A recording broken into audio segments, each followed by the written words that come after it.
Assalamualaikum warahmatullahi wabarakatuh. Al-Fadil Ustaz. Waalaikumsalam warahmatullahi wabarakatuh. Apakah perlu menjawab azan yang telah direkam, yang ditayangkan dalam radio atau televisyen? Siapa yang menjawab azan sama dengan ucapan muazzin, kecuali pada lafaz hayya 'alas shalah, hayya 'alal falah, dia jawab dengan la haula wala quwata illa billah, halat lahu syafaati yaumal qiyamah, ditutup dengan doa wasilah. Allahumma rabb hadhihi ad-da'wati at-tammati was-salatil qa'imah ati sayyidina Muhammadanil wasilata wal fadilah wasyarafa wad darajatal 'aliyatar rafi'ah wa ba'athallahumma maqaman mahmudan alladzi wa'adtah. Titik. Tapi dalam riwayat Al-Baihaqi ada tambahan, innaka la tukhliful mi'ad, halat lahu syafaati yaumal qiyamah, layak dia mendapatkan syafaatku pada hari kiamat. Itu yang azan siapa? Yang azan itu orang, manusia, bukan mesin, bukan CD, bukan DVD. Yang azan, kenapa? Karena yang membaca itu ada niatnya. Muazzin itu sebelum azan dia ada niatnya, sedangkan alat itu tak ada niatnya.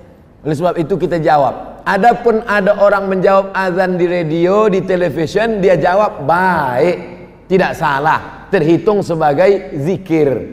Zikir. Allahu Akbar, Allahu Akbar, Allahu Akbar, Allahu Akbar. Begitu juga dengan ketika mendengar ayat sujud tilawah.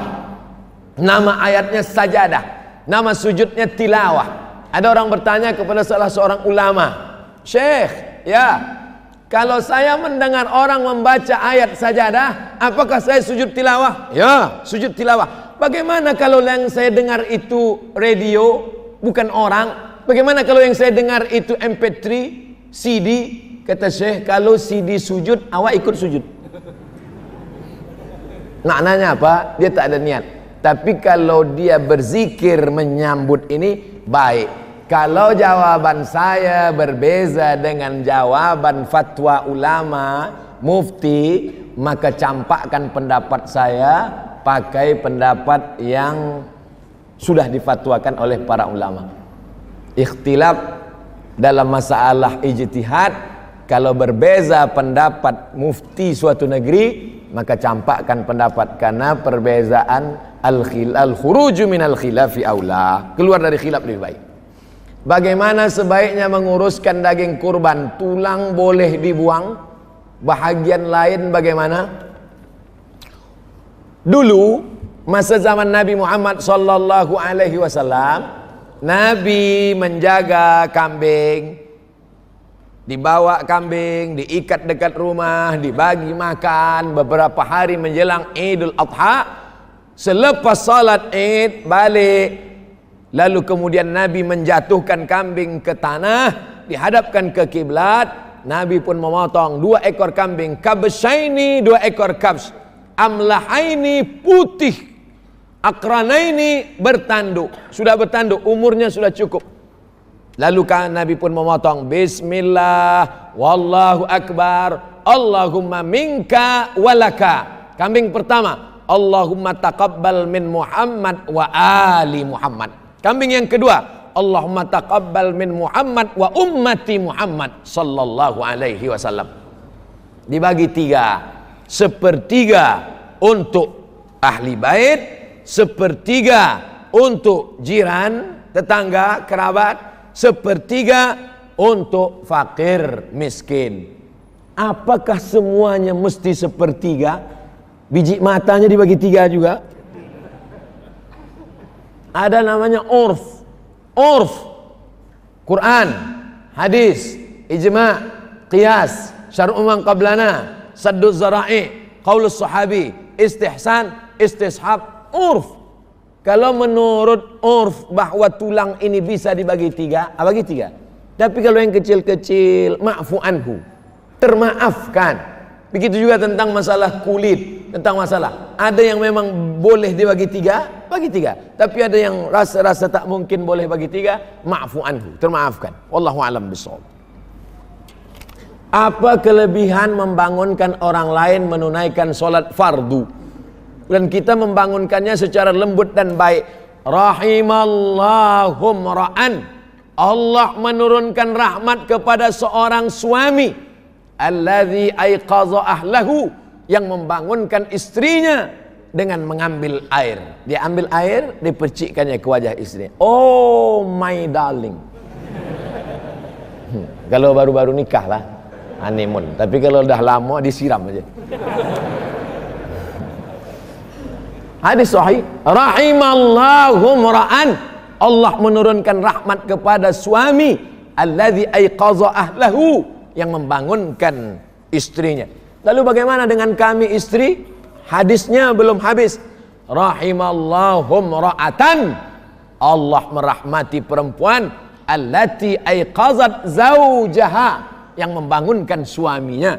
Beruntunglah tuan-tuan yang mendapatkan istri yang membangunkan, karena itu ciri istri salihah. Apa ciri istri salihah? Allati tu'inu ala imanihi, yang mampu menolong iman. Kalau dia mampu menolong solat kita, dia mampu menolong tazkirah kita, maka itulah salihah. Mudah-mudahan termasuk yang salihah-salihah insyaallah. Boleh? Ada.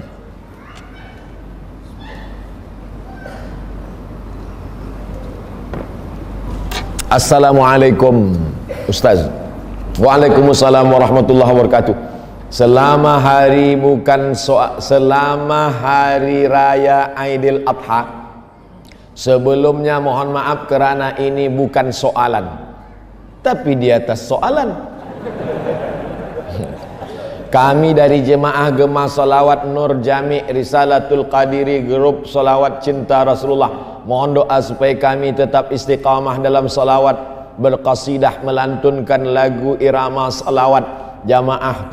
Maulaya salli wa sallim daiman abada ala habibika khalqi kullihim. Apa hukumnya bersolawat ramai-ramai ini?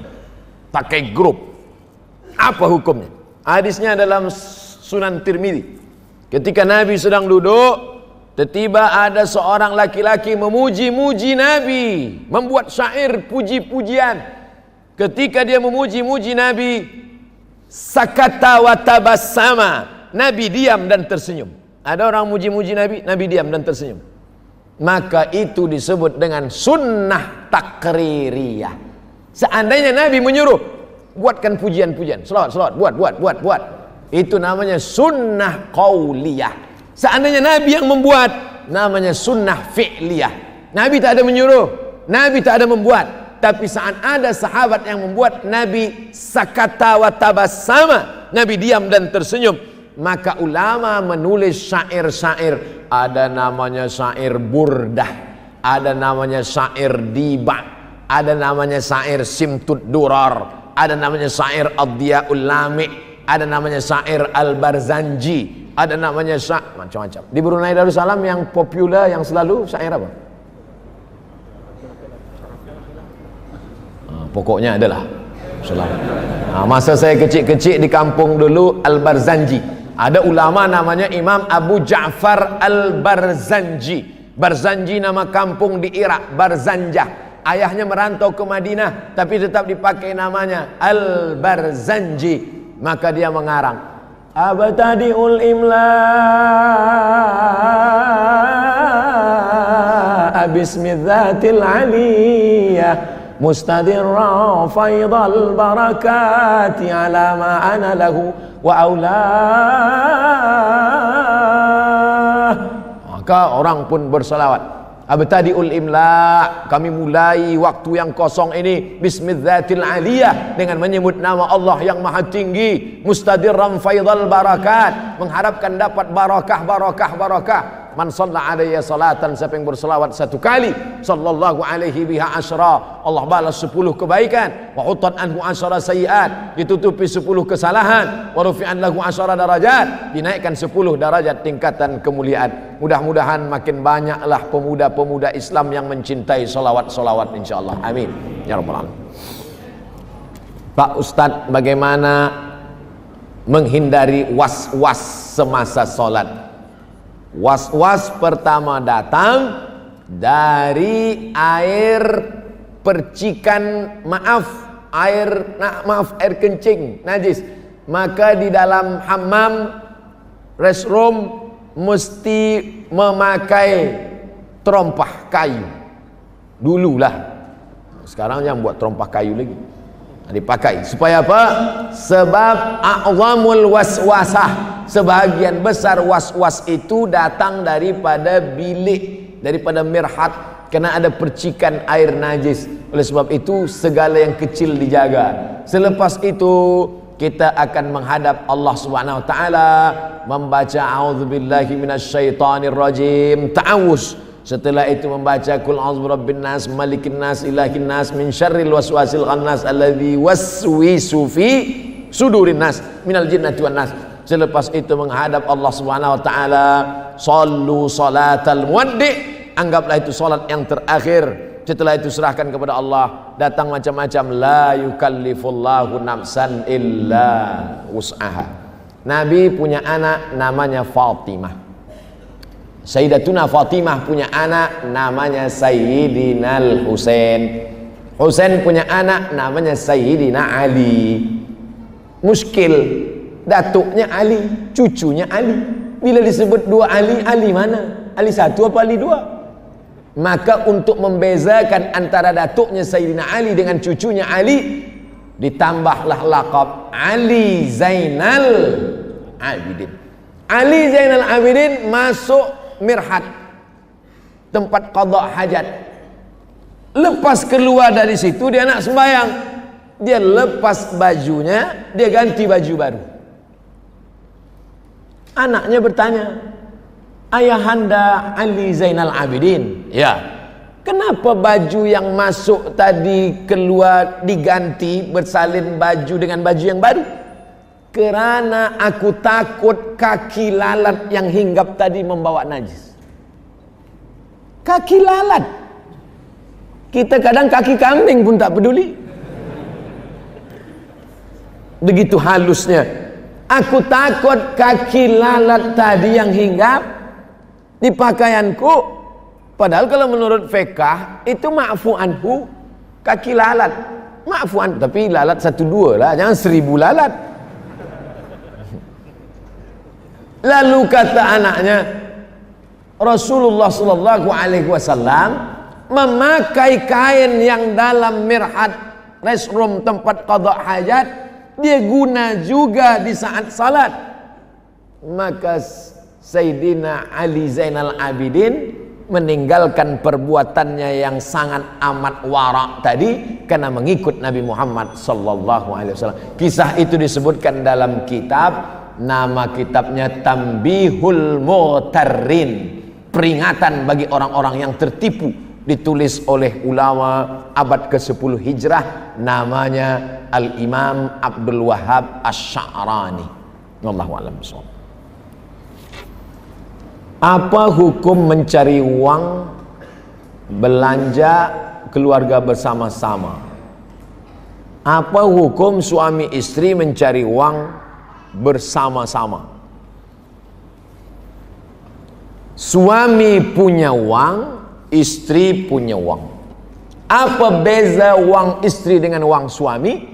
Dalam uang suami ada hak istri, tapi dalam uang istri tak ada hak suami. Setuju? Saya ulang sekali lagi.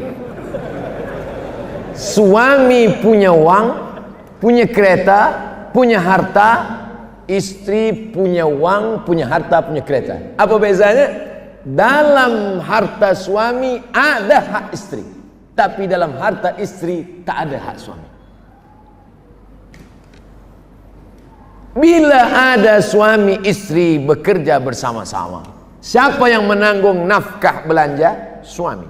Kewajiban suami ada 5: makan, pakai, tempat tinggal, pendidikan, perhatian.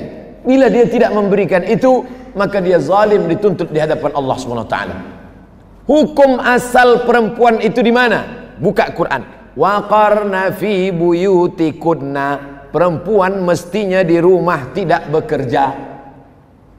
Perempuan itu di rumah saja. Jangankan untuk bekerja di luar, membawakan air minum tamu pun tidak. Bila dia dah buat, dia panggil, hai pembantu, nih bawa kepada tamu. Tapi kerana Islam ini agama rahmatan lil alamin, maka Asma memikul makanan unta di atas kepalanya. Asma saudara kandung Aisyah. Nabi Muhammad SAW menengok Asma, Nabi menolong Asma membawa pulang ke rumah. Itulah dalil perempuan boleh bekerja kerana Nabi tidak melarang Asma. Seandainya Nabi melarang, hei Asma pergi balik, haram. Haram perempuan bekerja. Perempuan boleh bekerja kerana Nabi tak melarang Asma, tapi dengan syarat izin suami. Tapi izinnya memang betul ikhlas izin, bukan kerana terpaksa. Karena banyak juga suami beri izin kerana dia terpaksa. Abang, aku nak kerja. Kalau kau tak izin, awas. Yang kedua, tempat bekerja itu tidak ikhtilat. La yakhluwanna rajulun ma'amra'atin illa ma'adhi mahramin. Tak boleh berdua-dua tanpa ada mahram. Yang ketiga, la tabarrujna tabarrujal jahiliyatil ula. Tak boleh bersolek-solek jahiliyah. Bila selamat daripada ini, maka perempuan boleh bekerja, tapi hukum asal nafkah adalah suami. Bila istri mau membantu, maka tatawwu bagian dari sodakoh. Sebenarnya ini bukan kewajibanku, kata istri, tapi sebab aku kasihan melihat engkau, aku nak bersedekah sikit. Pakailah. Itu hukum asal. Wallahu a'lam bishawab. Untuk salat isyraq bagi perempuan bujang, tidak mengapakah salat di rumah sahaja? Ini bertanya apa menawar? Hadisnya hasan, paling tinggi sahih, di bawah sahih hasan, di bawah hasan dhaif, di bawah dhaif maudhu', tak laku, tak pakai. Hadis maudhu' jangan riwayatkan, jangan sampaikan, haram. Contoh hadis maudhu', al-bazinjan syifa'un min kulli da', terung obat segala penyakit. Siapa yang membuat? Yang menjual terung.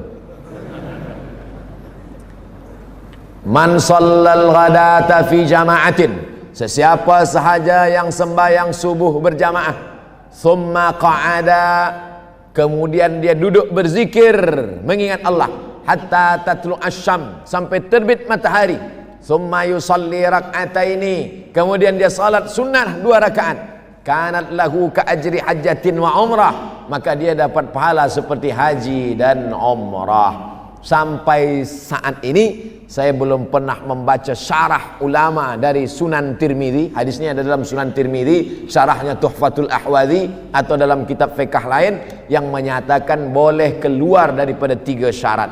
Sembahyang subuhnya mesti berjamaah, kemudian keluar masjid tidak, dia duduk berzikir dengan Allah sampai terbit matahari, barulah dia solat sunat isyraq 2 rakaat. Isyraq, duha, awabin, waktunya sama, rakaatnya sama, yang berbeza syaratnya saja. Kalau cukup syarat di awal disebut dengan isyraq. Bila dia tak cukup syarat, subuhnya tak ke masjid, atau lepas subuh ke masjid dia balik ke rumah, lepas tu dia salat, namanya duha. Bila panas terik, Sahih Muslim, hina tarmidul fisal, ketika anak unta tak boleh merapatkan perutnya ke pasir sebab kulit perutnya tipis, tak dapat dia tempel ke pasir. Anak-anak unta tegak berdiri kena panas, disebut salatul awabin hina tarmidul fisal. Tapi salat awabin ada 2 riwayat. Satu salat awabin Sahih Muslim, panas terik. Satu lagi salat awabin dari maghrib ke isya. Bila ada yang mengatakan jangan buat salat awabin dari maghrib ke isya, hadisnya dhaif, memang betul hadisnya mursal. Mursal itu artinya ada nama sahabat yang hilang, tiba-tiba dari Nabi terus saja ke tabi'in, tak ada sahabat, mursal. Tapi hadis dhaif tetap boleh diamalkan kalau cukup 5 syarat. Pertama, bukan masalah hukum hakam halal haram.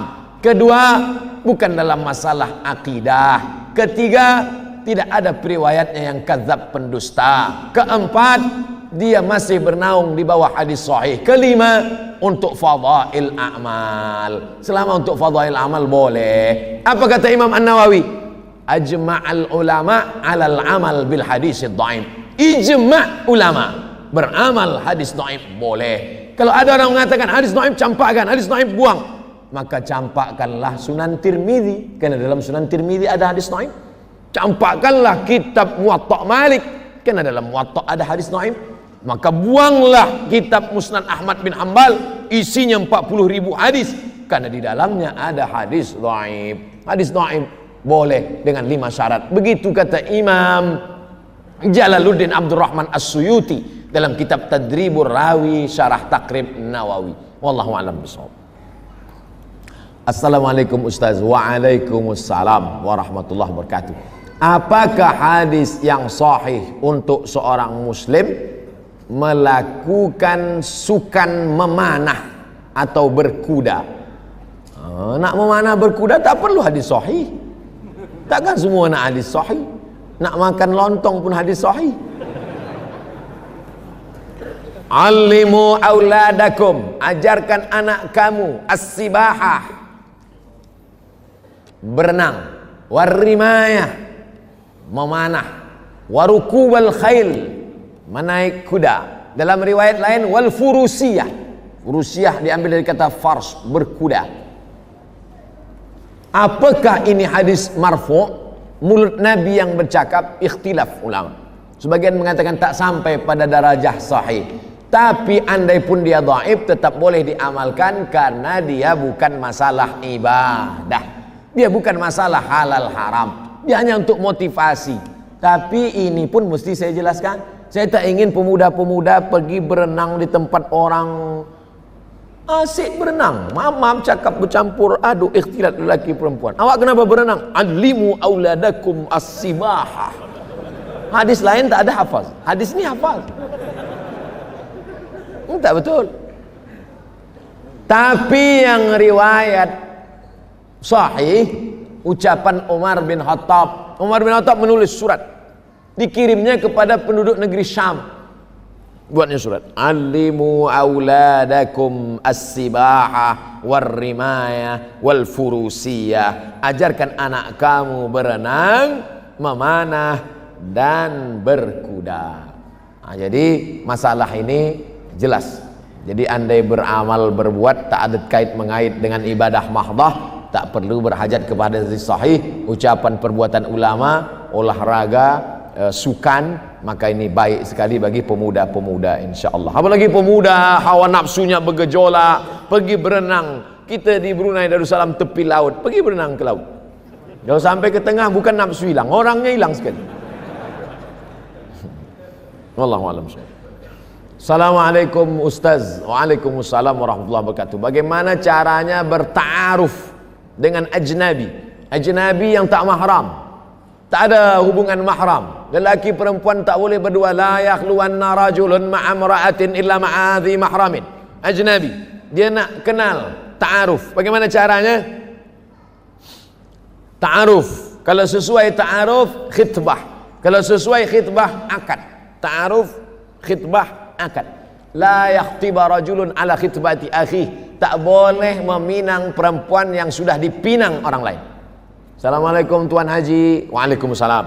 Anak Tuan Haji sudah dipinang orang? Sudah. Saya nak pinang lagi. Berani berapa? Haram. Putus nanti silaturahim. Adapun khitbah, balik dari tazkirah, nampak dari jauh agak cantik, ditanya kepada masyarakat dekat masjid, anak siapa yang tadi pakai tudung apa? Saya tak nak sebut warna, nanti nak tahu pula. Oh, anak Haji Fulan. Datanglah bertamu. Maka si lelaki ini bagi tahu kepada walinya, si wali tidak bagi tahu kepada anaknya. Sebab bila anaknya tahu tak jadi, nanti malu seumur hidup. Maka si wali panggil anak dia, panggil untuk membawakan air. Lelaki tadi duduk di tempat ruang bilik, ruang tamu. Dia panggillah anak gadis. Oh, Fulanah binti Fulan, Cuba ambilkan air putih dulu. Dia bawa. Bawa tengok. Tengok. Begitu dia tengok, oh tak jadilah Tuan Haji. Rupanya saya nampak elok dari jauh. Dari dekat rupanya tak elok. Tungkahul mar'atu li arba', perempuan dinikahi kerana 4. Lima liha, kerana dia kaya. Wali hasabiha, kerana nasab keturunan. Wali jamaliha, kerana cantik. Jangan kau pandang kerana harta, harta akan binasa. Jangan kau pandang kerana nasab, nasab boleh jadi akan berubah. Jangan kau pandang kerana cantik, hari berganti, musim berubah, wajah pun ikut berubah. Fazfar bidzatid din, pandanglah kerana agama, taribat yadaka, selamat engkau. Man talaba akhan bila aibin baqiya bila akhin, siapa mencari kawan yang tak bercacat, seumur hidup takkan berkawan. Istikharah, tawakkal 'ala Allah. Fa idza azamta, kalau kau sudah azam, fatawakkal 'ala Allah. Mudah-mudahan yang pemuda-pemuda yang belum berjodoh didekatkan Allah jodohnya insyaallah. Yang mengucapkan amin yang belum menikah. Yang udah untuk anak-anaknya. Takbir Idul Adha ada yang mengatakan bermula subuh Zulhijjah, tapi yang sering diamalkan bermula maghrib dan berhenti asar. Allahu Akbar, Allahu Akbar, Allahu Akbar, la ilaha illallah, wallahu akbar, Allahu akbar, walillahil hamd. Kapan? Bila dimulai? Dua pendapat. Pendapat yang pertama, asyuru' ila salah, ketika pagi berangkat dari rumah akan pergi ke tempat sembahyang. Pendapat yang kedua, tenggelam matahari petang kerana awal hari bukan jam 12 malam.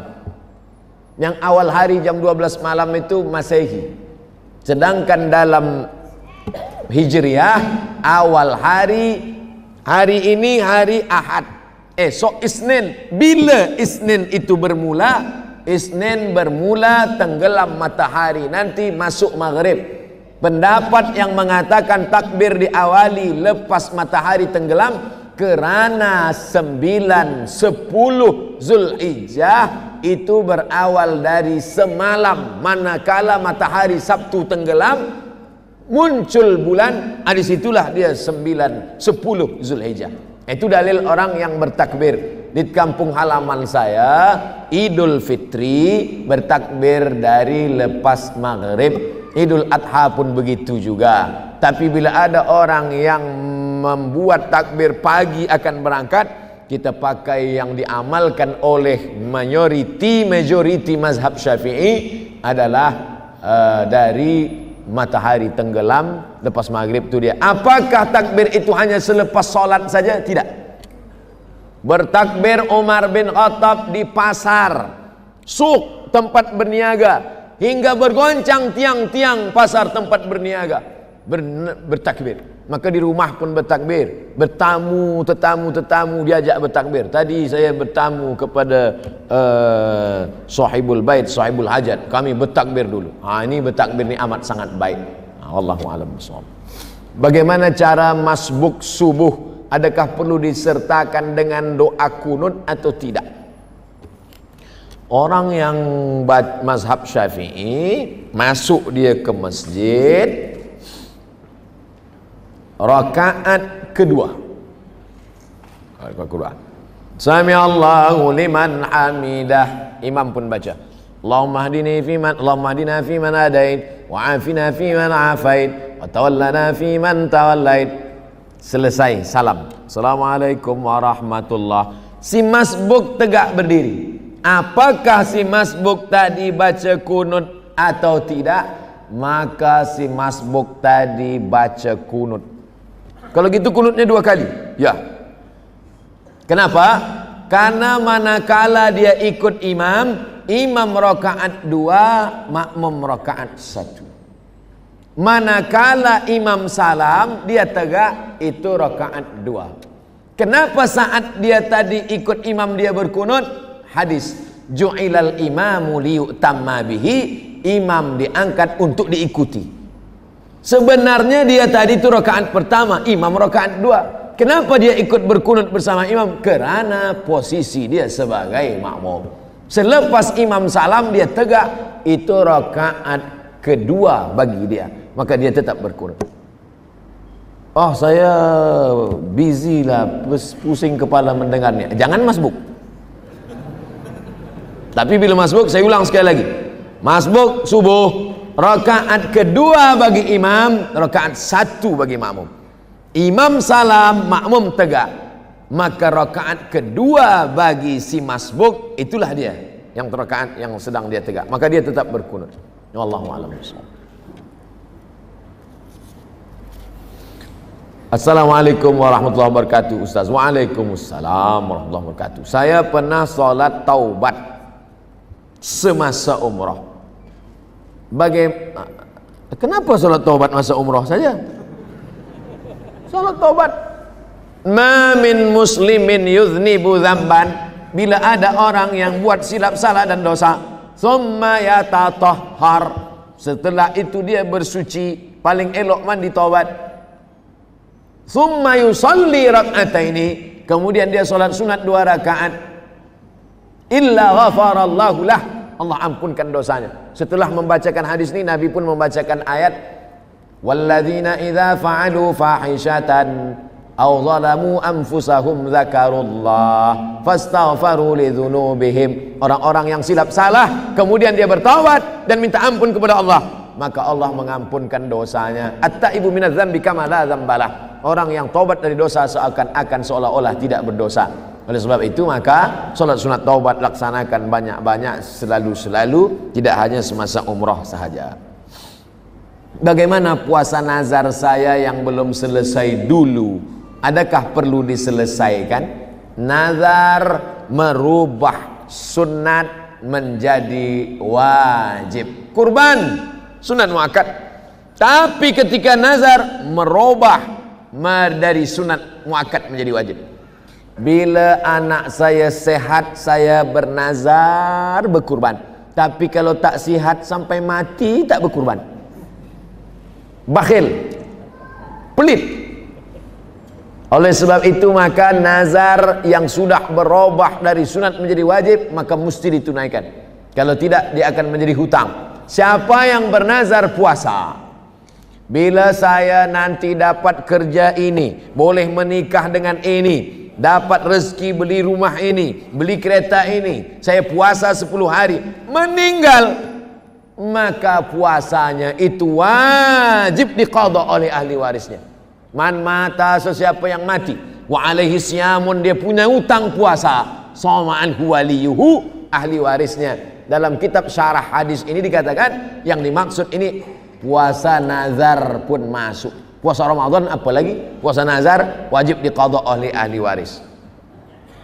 Dalam kitab Majmu' Syarah Muhazzab Imam Nawawi, kata Imam Al-Baghawi, dikutip, diambil nukil pendapat Imam Syafi'i, kalau ada orang bernazar, saya bernazar iktikaf 10 malam, selepas dia bercakap mati dia, istrinya atau ahli warisnya tahu, maka 1 malam iktikafnya itu wajib dibayarkan 1 mud beras, 1 mud makanan, qut, makanan. Bila dia orang Makkah, gandum, zabib, qamh, tamar, wajib dibayarkan 1 mud. 1 mud itu 7 ons, 750 gram, wajib dibayarkan. Kalau tidak maka menjadi hutang. Ini dalil tentang wajib membayarkan nazar walaupun sudah mati meninggal dunia. Apalagi hidup, itu maksud saya. Sedang mati aja wajib dibayar, apalagi hidup. 1. Betulkah binatang korban jadi tunggangan di akhirat nanti? Nanti bila kita berkurban, maka binatang ini nanti akan menjadi tunggangan kita di akhirat. Ada hadis, ada pendapat ulama, ada ijtihad ulama. Ada seorang ulama yang tidak mau, pokoknya dia kalau sudah keluarkan fatwa tak boleh tawar menawar. Berkurban mesti 7 orang dalam 1 ekor lembu. Bagaimana kalau ditambah dengan kambing? Oh, tak boleh, karena nanti dia akan tunggangan dia lembu. Kita sekarang berhadapan dengan orang yang rasional. Saya tak nak 1 lembu dengan awak lah. Dia berpikir. Ini memahami targhib wa tarhib, motivasi. Targhib bagi motivasi, tarhib membuat takut. Jadi cerita tentang hewan kurban menjadi tunggangan itu ada dalam kitab. Tapi memahaminya secara akli itu boleh membuat orang nanti menjadi ikhtilaf. Karena ini maknanya motivasi, membagi kita semangat supaya seperti dalam perjalanan di dunia saja kita tak nak berjalan kaki, apalagi nanti di akhirat. Adapun yang kita alami nanti di akhirat itu, mala a'yunun ra'at, tak pernah ditengok mata, wala udhunun sami'at, tak pernah didengar telinga, wala khatara ala qalbi bashar, tak pernah terlintas di hati manusia. 2. Korban itu fadilatnya apa? Ma'amila adamiyun min amalin, tidak ada amal anak Adam, manusia, yang paling mulia hari ini, yauman nahri, hari ini tanggal 10 ini, min iraqatid dam, menumpahkan darah. Amal yang paling mulia menumpahkan darah. Makna menumpahkan darah, menumpahkan darah hewan kurban. Wa innaha la ta'ti yaumal qiyamah, hewan kurban itu nanti akan datang pada hari kiamat. Dia datang, kambing-kambing yang dipotong tadi akan datang pada hari kiamat. Biquruniha, dengan tanduknya, wa azfariha, dengan kukunya, wa as'ariha, dengan bulunya. Kukunya, tanduknya, bulunya, sampah yang dicampakkan datang, apalagi dagingnya, apalagi kulitnya, apalagi lemaknya, apalagi otaknya, jantungnya, semua akan bersaksi di hadapan Allah bahwa orang ini pernah beramal. Lalu kemudian wa innad dama la yaqa'u minallah bimakan qabla an yaqa' minal ard. Dipotong, menetes darah dari ujung pisau, secepat kilat jatuh ke tanah. Ada yang lebih cepat, wa innad dama la yaqa'u minallah bimakan qabla an yaqa' minal ard. Sebelum darah menetes jatuh ke tanah, ampunan Allah lebih dulu turun kepada orang yang berkurban.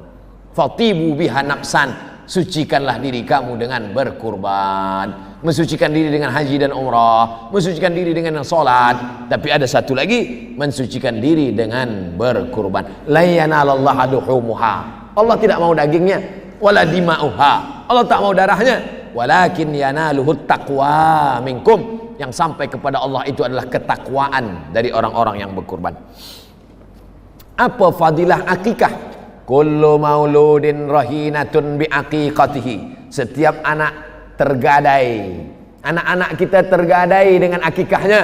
Kalau cincin tergadai, tebus. Kalau kereta tergadai, tebus. Bagaimana menebus anak yang tergadai? Tulbahu anhu yauma sabi'ihi, sembelihkan kambing hari yang ke-7. Yuhlaku, cukurkan rambutnya. Wa yusamma, kasih nama yang elok, yang baik. Laki-laki 2 ekor kambing, perempuan 1 ekor, mazhab Syafi'i. Mazhab yang lain kita ikut afdal mazhab Syafi'i. Lalu kemudian setelah itu bagaimana harinya? Afdal 7. 7 tak boleh, 14. Hari ke-14 pun tak boleh, 21. 21 pun tak juga tak boleh, busy, sibuk, tak ada macam-macam. Tak usah tengok tarikh lagi. Sebulan, 2 bulan, setahun, 2 tahun. Saya dah 50 tahun ustaz. Dulu masa kecil belum ada akikah, sekarang buat akikah. Oh, sekarang tak usah dulu sebab banyak kambing. Tunggu agak sebulan 2 bulan, beli kambing akikah. Umur 50 tahun. Tapi potong kambing saja, jangan nak minta ayun. Nah, dulu orang akikah di ayun. Umur 50 di ayun, patah tiang ayun. Minta nasihat bagi orang yang selalu meninggalkan mengambil ringan tentang salat. Man taraka salata muta'ammidan. Siapa yang meninggalkan salat secara sengaja, faqad kafara jihara, maka kafirlah dia secara nyata. 2, la kafarata laha illa dzalik. Salat tak boleh ditebus dengan haji. Salat tak boleh ditebus dengan zikir. La kafarata laha. Tak ada yang dapat membayar salat kecuali salat itu sendiri. Mazhab 4 sepakat, Hanafi, Maliki, Syafi'i, Hambali, salat yang lama-lama dulu wajib diqadha, wajib diganti. Lepas salat zuhur, qadha zuhur. Usolli fardhu zuhri 4 raka'atin qadha'an. Oh, Ustaz Somad tadi qadha lah. Itu jamak qasar sebab nak musafir. 3, bahwa orang yang meninggalkan salat menghancurkan agama. Nanti bila tuan-puan sampai ke Raudhah, tempat mihrab Nabi sujud, tengok di tiang sebelah kiri ada tulisan as-salatu imaduddin, salat tiang agama. Kenapa masjid megah, mewah, cantik kita boleh ada di dalam? Kerana ada tiang yang kuat. Kalau ma'uzubillah tiang ni iman, tiang adalah salat, maka hancur salat sebab tiangnya lapuk. Maka Abu Bakar Siddiq ketika dia naik menjadi khalifah, apa khutbah dia? Qumu ila salatikum yarhamkumullah. Tegakkan salat, rahmat Allah turun. Nabi sebelum meninggal apa pesan dia? As-salah, as-salah. Sejalan antara pesan Nabi dengan pesan Sayyidina Abu Bakar Siddiq, salat, salat. Jangan terima menantu yang tak sembahyang. Yang sudah diterima apa boleh buat, ajak-ajak aja lah sembahyang. Kerana dia akan menjadi imam, akan menjadi pemimpin, akan menjadi panutan, akan menjadi contoh suri tauladan.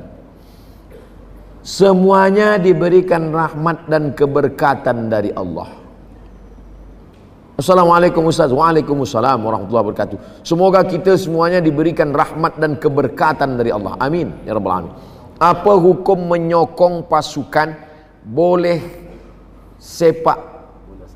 sepak Manchester United yang lambangnya ada setan?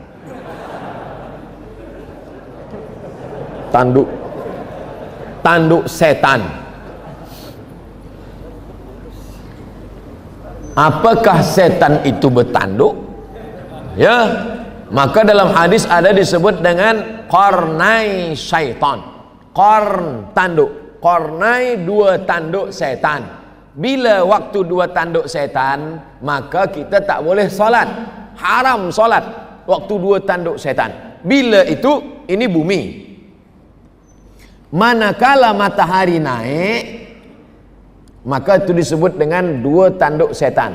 Waktu matahari naik haram salat. Kerana waktu itu dipakai oleh orang kafir musyrik jahiliyah untuk menyembah berhala Lata, Uzza, Manat, Hubal, Jibti, Taghut, Naham. Ini matahari naik, matahari bulat, datanglah setan menghampiri. Ini matahari, maka disebut dia dengan qarnai syaitan. Kalau menyamai waktunya saja haram, menyerupai waktunya saja haram, apalagi memakai gambarnya, memakai simbolnya. Man tashabbaha biqaumin, siapa yang menyerupai suatu kaum, fahuwa minhum, maka dia bagian dari kaum itu. Yang paling menyakitkan adalah wa husyira ma'ahum yaumal qiyamah, dia akan dibangkitkan nanti pada hari kiamat. Na'udzubillah. Dulu ada baju Liverpool yang ada lambang minuman arak. Kita minum teh aja lah. Susah. Nabi melarang menggunakan al-hantami, menggunakan dubah. Kenapa dilarang menggunakan itu? Kerana ini adalah tempat khamar pada zaman jahiliyah. Diambil labu, Orang Brunei sebut labu juga. Labu. Buah labu. Labu isinya dikeruk, kemudian dijemur di panas matahari, kemudian setelah kering dituang khamar ke dalam. Itu yang dipakai drunken master. Yang bentuk labu. Haram mengisi itu dengan air. Tak boleh. Kenapa? Karena menyerupai. Karena bila saya pakailah labu itu, letakkan di bilik tamu. Tamu datang ke rumah, dia tengok, oh, Ustaz Somad ceramah, patutlah dia berapi-api. Rupa dia minum khamar juga. Tasyabuh, menyerupai. Apalagi ini, ada yang lambang. Oleh sebab itu berhati-hati dengan lambang. Saya pergi ke Port Said. Port Said, pelabuhan di Mesir, murah membeli barang-barang sebab tak ada cukai. Saya belilah topi satu. Wow, kemana-mana saya pakai. Orang heran. Oh, cantik ya, cantik. Pergi saya ke masjid di Mahallah Kubra di Mesir. Sampai di situ dipanggil. Ada seorang solat syekh di masjid, dia panggil. Indonesia, tahan. Saya pun datang. Dia nak tengok, cantik topi awak, kep awak cantik ya. Saya tengok, oh cantik. Dia kuyak. Saya pun tengah, kenapa awak kuyak punya saya? Haram kata dia. Sebab di sini ada simbol-simbol yang merusakkan keimanan. Sampai mati saya ingat. Sebab saya sayang betul dengan topi. Insyaallah. Begitulah mereka amar ma'ruf nahi mungkar. Tapi saya tak beranilah buat macam tu. Tak berani. Ada anak muda, sini aku ya. Dia minta ganti. Tapi saya pernah mengalami begitu amar ma'ruf nahi mungkar. Assalamualaikum Ustaz. Waalaikumsalam. Saya pernah tak sampai membayar 5 hari puasa. Jadi sekarang bagaimana saya harus membayar puasa saya yang tinggal? Siapa yang puasa 6 hari di bulan Syawal, puasa qadha dia, nawaitu sauma ghadin qadhaan, aku puasa esok hari mengqadha. Qadha mengganti yang hilang dulu.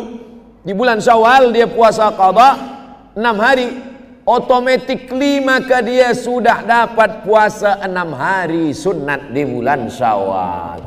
Begitu kata Imam Abu Zakaria Al-Ansari, dan dinukil oleh Syekh Atiyah Saqar dalam kitab Fatawa Al-Azhar. Nanti hari Isnin esok tak boleh puasa. Isnin tak boleh, Selasa, Rabu tak boleh, Khamis puasa.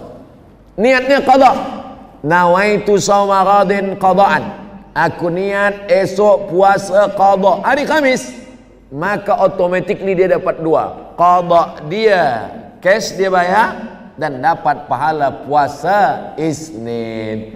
Oleh sebab itu hari Khamis, Isnin, Khamis, Isnin, Khamis, Isnin, dah habis 5 hari. Apa susah-susah? Elok kita puasa Khamis nanti untuk menghilangkan kolesterol kambing-kambing yang 3 hari.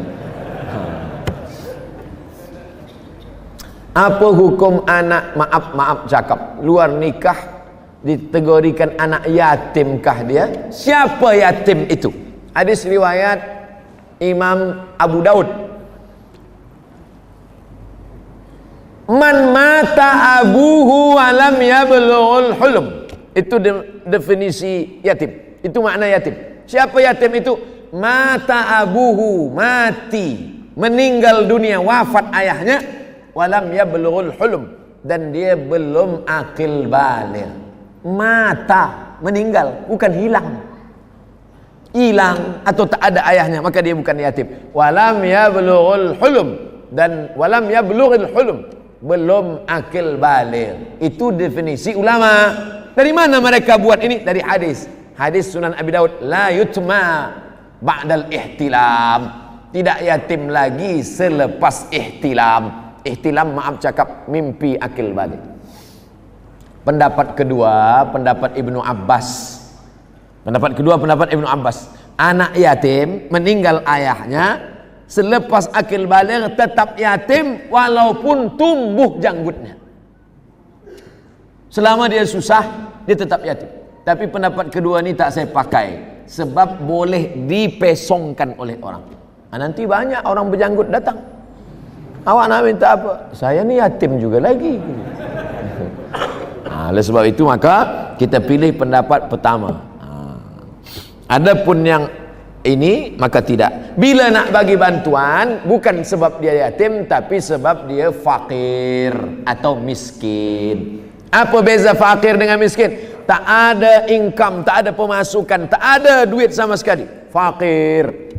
Miskin ada tapi tak cukup keperluan. Miskin. Bila standar keperluan, berapa keperluan? $100, 500. Standar kita urf di negeri, suatu negeri, keperluan makan, pakaian kurang daripada standar itu, maka orang itu miskin. Makanya dalam surat Al-Kahfi orang punya kapal disebut miskin. Ammas safinatu fakanat limasakin ya'maluna fil bahri. Adapun kapal-kapal itu punya orang miskin yang bekerja di laut. Macam mana orang miskin boleh punya kapal? Sebab keperluan dia tak cukup dengan amal perbuatan kerja dia. Wallahu a'lam. Itulah yang dapat saya sampaikan. Bermula pukul 1, sekarang pukul 3 kurang 10. Hampir 2 jam kita bersama. Mudah-mudahan bernilai amal soleh insyaAllah. Sama-sama kita berdoa. Banyak di masjid ni orang-orang yang lebih banyak amalnya, lebih baik, lebih ikhlas. Tapi saya diminta berdoa. Doa ni menembus pintu-pintu langit kerana amin yang mereka ucapkan. Kita bertawassul dengan mengucap Al-Fatihah. A'udzubillahi minasyaitonir rajim. Bismillahirrahmanirrahim. Alhamdulillahi rabbil alamin. Ar-Rahmanir Rahim. Maliki yaumiddin. Iyyaka na'budu wa iyyaka nasta'in. Ihdinas siratal mustaqim. Siratal ladzina an'amta 'alaihim ghairil maghdubi 'alaihim waladdallin. Amin.